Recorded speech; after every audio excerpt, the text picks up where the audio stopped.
This one simple trick always tightens your skin.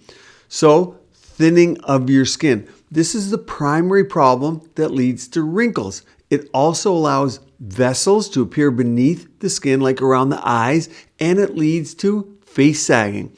But there's one simple trick, and there are no injections involved. You're going to like that. It's inexpensive, and if you follow my videos, you should already have this product in your cabinet.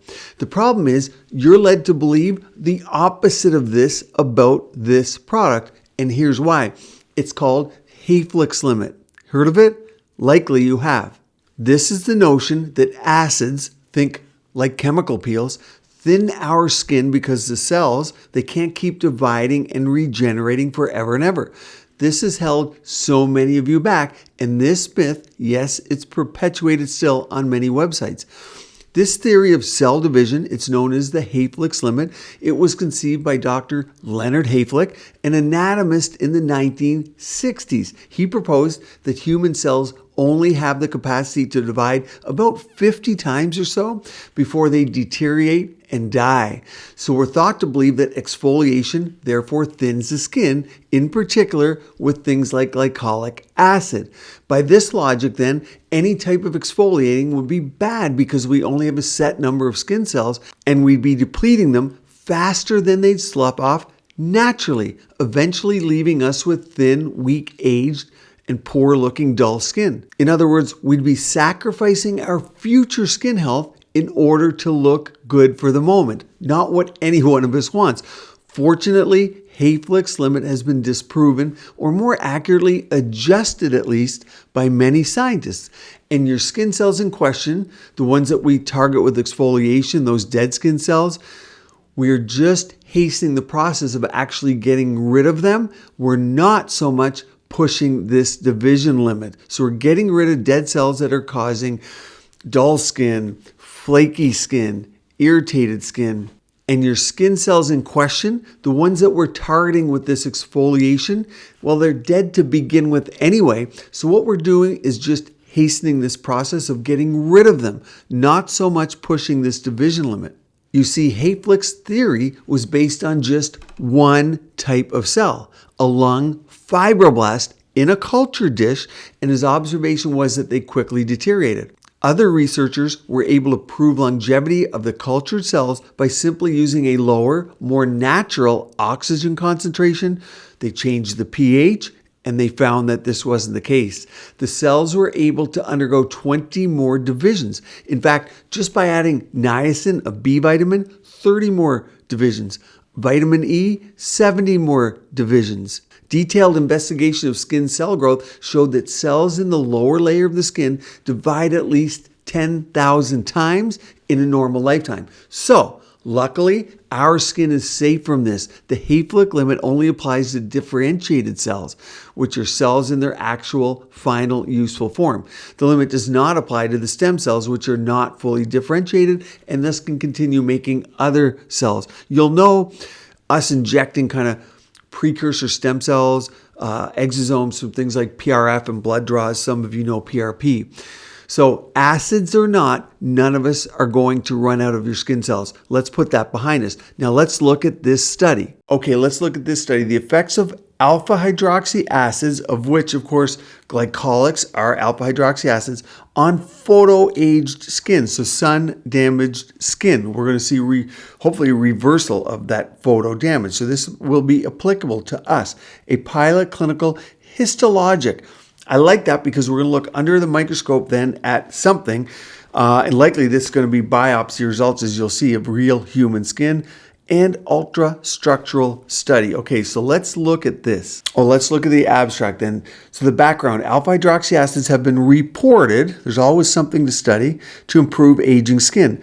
The mechanism of action of AHAs on epidermal and dermal compartments needs clarification. Obviously, everything's still, the more data we have, the better. Objective, I always like, what are they setting out to do? That helps us. Our purpose was to determine the effects of AHAs on photo-damaged human skin. We like that. No cruelty to animals, and of course it's more applicable to us by clinical and microanalytic means. Methods.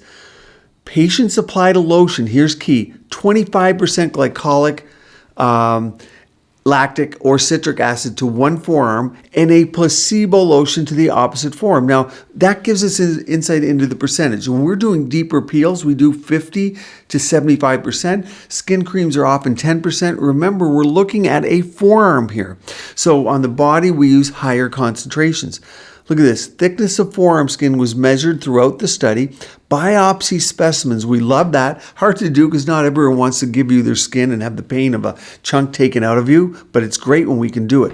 If we're doing it on the face, of course, we'll use the back behind the ear, inconspicuous areas, but we got forearm here. From both forearms were processed. Why both? Well, one had a placebo on it. You'll still get massage where you put the placebo or the dummy product. So there are variables here. It's not the cleanest, but this is common in skincare studies. Results, check it out. Treatment with HAs caused an approximate 25% increase in skin thickness. That's huge. To increase your dermal thickness by 25%. The epidermis was thicker. Papillary dermal changes including increased thickness, increased acid mucopolysaccharides, hydration thus, improved quality of, check this out, elastic fibers, and increased density of collagen. Those are produced by your fibroblasts. So elastin and collagen, who doesn't want more of that? That's the structure support of your face. And when you smile and articulate, you're not going to get those fine lines. Check this key out. No inflammation was evident because inflammation pushes the turnover of cells and ages them prematurely. And that was with a 25%. Mind you, it was the forearm, but we'll extrapolate to the face. Very good study, older study, and there's newer ones, but it gives you an idea of the power of this. So with that in mind, now that you know you're not going to thin your skin, here are 3 top glycolic acid tips. Number 1, start slowly. When you're introducing these into your skincare, it's essential to start slowly to allow your skin to adjust to them. We don't want inflammation. Begin by applying it every other night, even every 3rd or 4th night. It's just fine. You don't need it every day. Then gradually increase the frequency as your skin builds tolerance. This approach will help prevent excessive dryness, redness, or peeling. Those are things you don't want to see. Number 2, use your sunscreen. Glycolics can make your skin more sensitive to sunlight, just like retinols do.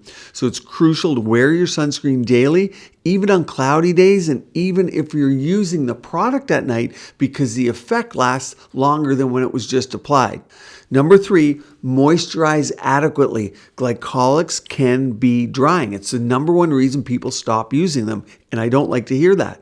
But you can use your moisturizer, especially during the initial adjustment period. To minimize dryness and irritation, you use your moisturizer after applying your glycolic acid. I like that layering method best. Be careful. Your skin may well get thinner if you've been overdoing it. And that's not from HAYFLICK's limit, it's from inflammation. So if the glycolics are too strong for your skin, or if you're using the wrong product. Remember, you want to buy quality. Many of you are going to ask percentages.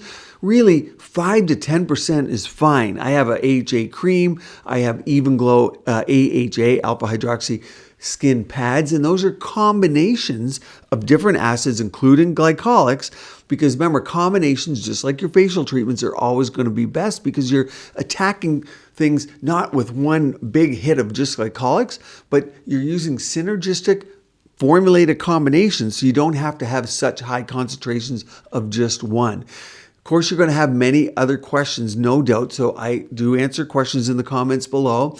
Also, take my skin quiz at quizmd.com and watch this video up here on Voluphyline. It's a lipofilling type of cream, and it works incredibly well with glycolics. Stay tuned here. Keep your skin and body beautiful, healthy, and vibrant.